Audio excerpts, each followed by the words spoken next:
लेकिन ये सोचेंगे कि आखिरत में आप जन्नत में जाएंगे इसके वजह से, तो ये विश्वास बिल्कुल गलत है। एक बार मैं फिर वाज़ा कर दूं, अपना नाम और अपना प्रोफेशन सवाल करने से पहले ज़रूर बताएं। अब हम फिर लौट आते हैं माइक नंबर 1 की तरफ। माइक नंबर 1 पर अगर कोई गैर मुस्लिम भाई हैं तो अपना सवाल कर सकते, अपना नाम और अपने। लेकिन ये सोचेंगे कि आखिरत में आप जन्नत में जाएंगे इसके वजह से, तो ये विश्वास बिल्कुल गलत है।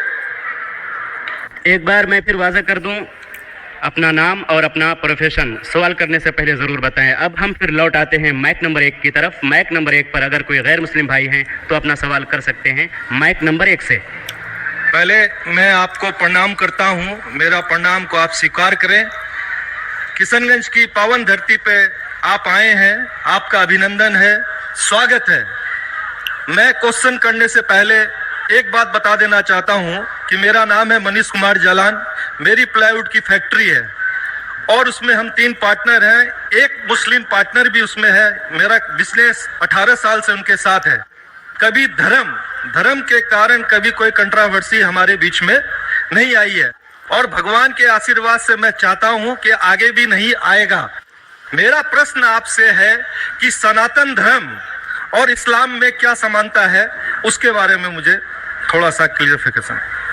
भाई साहब का सवाल है कि उसकी प्लाईवुड की फैक्ट्री है, 3 पार्टनर, एक पार्टनर मुसलमान है, कभी भी कंट्रोवर्सी नहीं है और इंशाल्लाह नहीं आएंगी।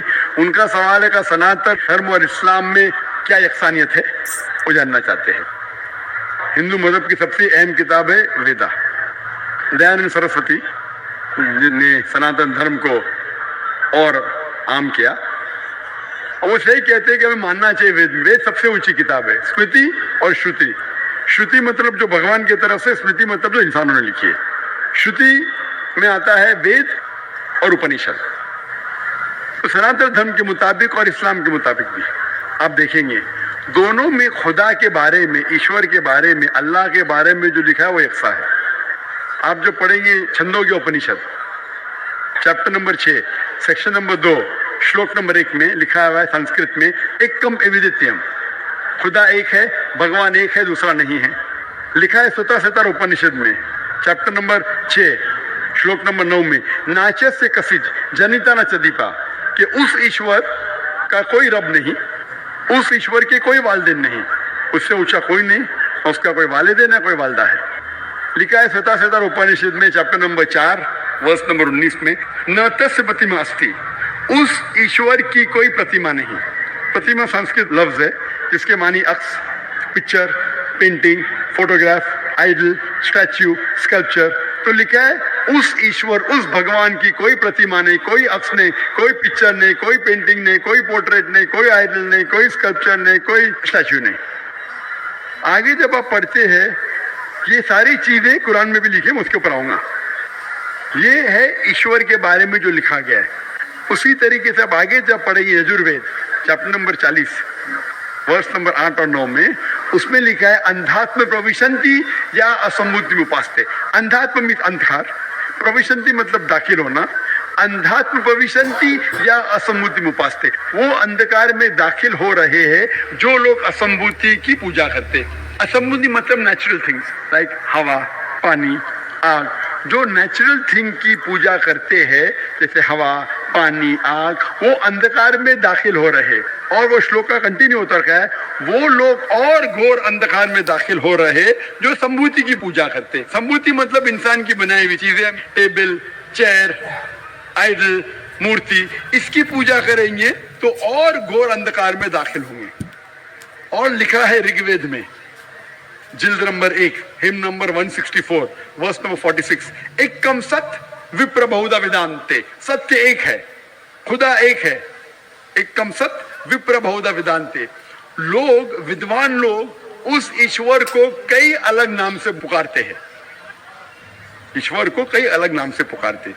यही चीज लिखा है कुरान में जो मैंने जिक्र किया हूं, सूरह इसरा में सूरह नंबर 17 आयत नंबर 110, कुलिदुल्लाह विदुर रहमान अयमतदु फलाल उस्मान उसना, चाहे को अल्लाह या रहमान, उसे अच्छे नाम से पुकारो क्योंकि अल्लाह के सारे अच्छे नाम हैं। लेकिन ऐसी कई मिसाल दी गई। ऋग्वेद आप पढ़ेंगे, ऋग्वेद जिल्द नंबर 2 चैप्टर नंबर 1 श्लोक नंबर 3 में पढ़ेंगे, उसमें एक एट्रीब्यूट दिया गया है ब्रह्मा। ब्रह्मा कहते हैं बनाने वाले खुदा को, ब्रह्मा कहते बनाने वाले खुदा को। हमें कोई एतराज नहीं अगर कोई कहता है कि ईश्वर बनाने वाला है, उसका तर्जुमा करते अरबी में हो जाता है खालिक, हमें कोई एतराज नहीं।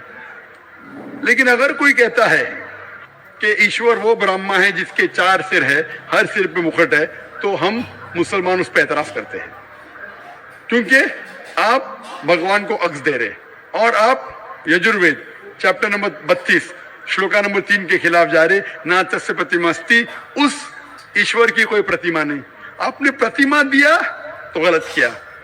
इसी तरीके से आगे आप पढ़ेंगे, लिखा हुआ है ऋग्वेद में किताब नंबर 6 हिम नंबर 46 श्लोक नंबर 16 में, या एक मुश्ती, भगवान एक ही है, सिर्फ उसकी तारीफ करो। और ब्रह्म सूत्र हिंदुइज्म का है, एक कम ब्राह्म द्योत्या नास्ते नैना नास्ते किंचन, भगवान एक ही है, दूसरा नहीं है, नहीं है, नहीं है, जरा भी नहीं है, सिर्फ एक खुदा है, उसके अलावा कोई नहीं है।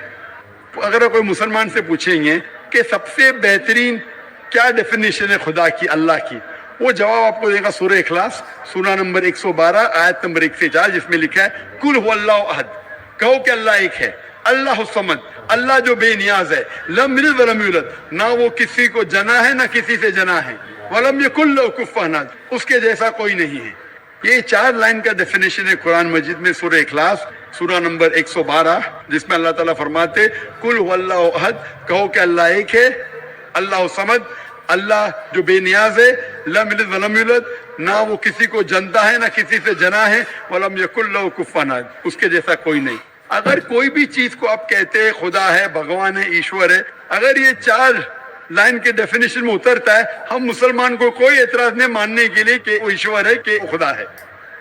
तो ये सनातन धर्म के खुदा एक है, उसका कोई अक्स नहीं, हूबहू मिलता है कुरान मजीद से।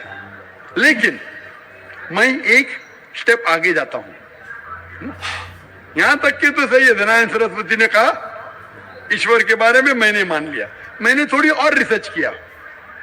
मैंने कहता हूं मैं दयानंद सरस्वती और विद्वान हूं, और रिसर्च किया। रिसर्च में लिखा है वेद में, पुराना में, कि एक आखिरी अवतार आने वाले हैं। इसका जिक्र दयानंद सरस्वती ने नहीं किया, क्यों नहीं किया मैं जानता नहीं, लेकिन लिखा है भविष्य पुराना, मतलब जो भविष्य के बारे में आपको कह रही है। अगर आप पढ़ेंगे वेद और भविष्य पुराना और बाकी पुराना, कई जगह आखिरी पैगंबर मोहम्मद सल्लल्लाहु अलैहि वसल्लम का जिक्र है। मैं पूरा तफसीर से हवाले दूंगा तो आसान होगा। आप पढ़ेंगे भविष्य पुराना पर्व 3 खंड 3 अध्याय 3 श्लोका 5 से 8 तक, इसमें मोहम्मद सल्लल्लाहु अलैहि वसल्लम का जिक्र है। आगे पढ़ेंगे भविष्य पुराना पर्व 3 खंड 3 अध्याय 3 श्लोका 10 से 27 में मोहम्मद सल्लल्लाहु अलैहि वसल्लम का जिक्र है। अगर आप पढ़ेंगे अथर्ववेद किताब नंबर 20 खंड नंबर 127 श्लोका नंबर 1 से 14 में मोहम्मद सल्लल्लाहु अलैहि वसल्लम का जिक्र है, इसे कहते कुंटब सुक्तात। अगर आप पढ़ेंगे ऋग्वेद किताब number 1 chapter number 53 shloka number 9 में मोहम्मद सल्लल्लाहु अलैहि वसल्लम का जिक्र है। कई जगह पे उनका नाम से जिक्र है और बड़ी तफसील से जिक्र है। कल की पुराना में, कल की पुराना चैप्टर नंबर 5, 7, 9, 15 यहाँ पढ़ेंगे। इसमें लिखा है कि कल युग में, कल युग मतलब आखिरी युग में आएंगे आखिरी अवतार। अवतार जैसा मैंने कहा का मतलब नहीं कि भगवान नीचे आना, अवतार एक संस्कृत वर्ड है जिसका मानी अवतर, अवतर मतलब खुदा ने भेजा, खुद खुदा नहीं आ रहा है, it belongs to God, not God himself. इसीलिए इसका कॉन्सेप्ट है मैसेंजर, पैगंबर। तो कल युग में कल के अवतार आएगा, उसके बाप का नाम है विष्णु यास। विष्णु मतलब ईश्वर खुदा, यास मतलब खुदा का बंदा। अरबी में कहीं हो जाता अब्दुल्ला, तो मोहम्मद सल्लल्लाहु अलैहि वसल्लम के वालिद का नाम था। उसकी माँ का नाम होगा सुमति, सुमति मतलब अमन शांति। अरबी में कहेंगे आमिना, जो नाम था मोहम्मद सल्लल्लाहु अलैहि वसल्लम के वालिदा का नाम। वो पैदा होंगे एक अमन के शहर में जो था मक्का। वो पैदा होंगे ऐसे खानदान में जो उस शहर का रखवाला था, और मोहम्मद सल्लल्लाहु अलैहि वसल्लम कुरैश खानदान में पैदा हुए। पहली वही उन्हें आएंगे एक गार में, एक केव के अंदर। मोहम्मद सल्लल्लाहु अलैहि वसल्लम को सबसे पहली वही आए गार हिरा में रात के वक्त, हम जानते हैं। फिर वो माइग्रेट करेंगे नॉर्थवर्ड और वापस आएंगे। मोहम्मद सल्लल्लाहु अलैहि वसल्लम ने इज्जत की, मदीना पे वापस आया। उनके 4 करीब दोस्त होंगे, सबसे पहले 4 खुलफा राशिदीन। ऐसे कई तफसील है। तो खुदा के जिक्र के बाद जो वेद में यकसानियत है जो कुरान से मिलती है, वो है मोहम्मद सल्लल्लाहु अलैहि वसल्लम का जिक्र। और भी यकसानियत है, ये तो सिर्फ खुदा के बारे में और मोहम्मद सल्लल्लाहु अलैहि वसल्लम के बारे में। और यकसानियत है, शराब मत पियो, जैसा मैंने कहा कुरान में लिखे सूरह माइदा सूरह 5 आयत नंबर 90, शराब मत पियो। मनुस्मृति चैप्टर नंबर 9 श्लोक नंबर 225 में लिखा है, कुरान में लिखा है जुआ मत खेलो, सूरह माइदा सूरह 5 आयत नंबर 90, मनुस्मृति चैप्टर नंबर 9 श्लोक नंबर 225 में जुआ मत खेलो। हिजाब पहनना चाहिए, कुरान में लिखा है सूरह नूर सूरह नंबर 24 आयत नंबर 30 और 31, ऋग्वेद में लिखा है जिल्द नंबर 8 में। इस तरीके से कई अहसान है। सबसे अहम दो अहसानियत है पुनर्जन्म, वेद में कुरान में। सबसे अहम अहसानियत खुदा है कि उसका अक्स नहीं है और मोहम्मद सल्लल्लाहु अलैहि वसल्लम आखिरी पैगंबर है। आप मानते हैं भाई साहब कि खुदा एक है? मुझे जानकारी नहीं है। आप मानते खुदा एक है कि नहीं मानते? मुझे जानकारी नहीं है, और अपने धर्म को जो जानता हूं उस हिसाब से हम तो सभी देवी देवताओं को मानते हैं और हमें मानना भी चाहिए, ये हम जानते हैं। आपके धर्म में सबसे ऊंची किताब कौन सी है? हम तो गीता को मानते हैं। गीता क्या है? वेद का निचोड़ है। सबसे ऊंची किताब हिंदू धर्म में है वेद। वेद जो है श्रुति, वेद, उपनिषद, फिर आएंगे आपके महाभारत। भगवत गीता 18 चैप्टर है महाभारत के, 18 चैप्टर। महाभारत का एक हिस्सा है, श्री कृष्ण अर्जुन को सलाह देते क्या करना चाहिए, वो उसे कहते हैं भगवत गीता।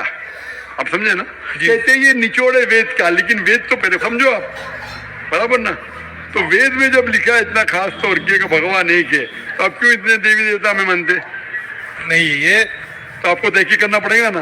तो मैं जो कह रहा हूँ उसे लिखिए, या ऑलरेडी अवेलेबल है किताब में, किताब जाइए पढ़िए, वेद पढ़िए। ये जाकिर मुंबई से आया बेगम बाकी तो नहीं कर रहा है, हवाला दे रहा है इधर से उधर, मैं भी फेंक रहा है। नहीं हो सकता है ना फेंक रहा हूँ। नहीं, आप जितनी बात को बोल रहे हैं पीस टीवी में भी देखता हूँ, देखते माशाल्लाह। हाँ, तो अब आप वेद के बारे में बोले हैं और बताए हैं, आपका चैप्टर नंबर और पन्ना नंबर तो मेरे दिमाग में आया नहीं कि ठीक है बोल रहे हैं तो कुछ होगा उसमें, कुछ तो होगा, कुछ तो कुछ होगा, कुछ ना कुछ होके छोड़िए मत, तहकीक कीजिए। नहीं, क्या गलत या सही? अब करेंगे, अब करेंगे। कितने दिन में कंप्लीट करेंगे? एक हफ्ते में कर लूंगा, कोई बड़ी बात थोड़ी है। एक हफ्ते में मैं आपके पार्टनर से पूछूंगा। आपने बोला अब तक कंट्रोवर्सी नहीं हुई, मेरा कंट्रोवर्सी होना जरूरी नहीं है। आप उसको अच्छाई की तरफ लेके आओ, वो आपको अच्छाई की तरफ लेके आएगा। कंट्रोवर्सी नहीं करना। अगर आदमी बोला 2 जमा 2 5, अरे जान दे यार, मेरा पार्टनर मुझे ज्यादा पैसा दे रहा है, 5 रुपया दे रहा है, 2 जमा 2 5, तो गलत है ये। गलत है तो बोलना चाहिए। कंट्रोवर्सी नहीं होना अच्छी बात नहीं, कंट्रोवर्सी होके सच्ची राह पे लेके आना अच्छी बात है। आप समझ रहे नहीं? तो आपके पार्टनर से कहो, इतने 18 साल से आपके पार्टनरशिप की है, अभी आप एक हफ्ते में तहकीक करेंगे जाकिर क्या बोलता है, और पार्टनर से डिस्कस करो, बराबर ना? आप ठीक बोल रहे हैं। मेरे पार्टनर का नाम भी मैं बताना चाहूंगा, सैयद मजरुल हसन साहब नाम है उनका। सैयद मजरुल हसन साहब, तो लाखों लोग सुन लिए ना। हाँ, तो सैयद मजरुल हसन साहब को हमारे से 15 साल बड़े भी है, मेरे से 15 साल बड़े भी है। हाँ। हमारी डिस्कस होती है, सब चैप्टर पर डिस्कस होती है, परंतु मैंने क्या कहा कि हमारे बीच में किसी तरह का कोई भी कंट्रोवर्सी नहीं होता है। और आपने वेद के बारे में बताया, जरूर मैं वेद को भी पढ़ूंगा। कंट्रोवर्सी नहीं है, कंट्रोवर्सी नहीं, यकसानियत है। आज कुछ आपसे लेके जा रहा हूं, मैं देखे नहीं जा रहा हूं, मैं आपसे लेके जा रहा हूं। मेरे मन में जिज्ञासा थी, मैं आपसे क्वेश्चन किया, आपने मेरे क्वेश्चन का जवाब दिया, इसके लिए मैं धन्य हूं। और मैं अपने जो आप वेद के बारे में बोले, मैं जरूर उसको पढ़ूंगा और 7 दिन में ही पढ़ूंगा इंशाअल्लाह। आप पढ़िए, तहकीक कीजिए, लेके जा रहे, अगर आप कबूल करेंगे तो मुझे देके भी जाएंगे सवाब इंशाअल्लाह। मेरा प्रणाम को फिर स्वीकार करें आप।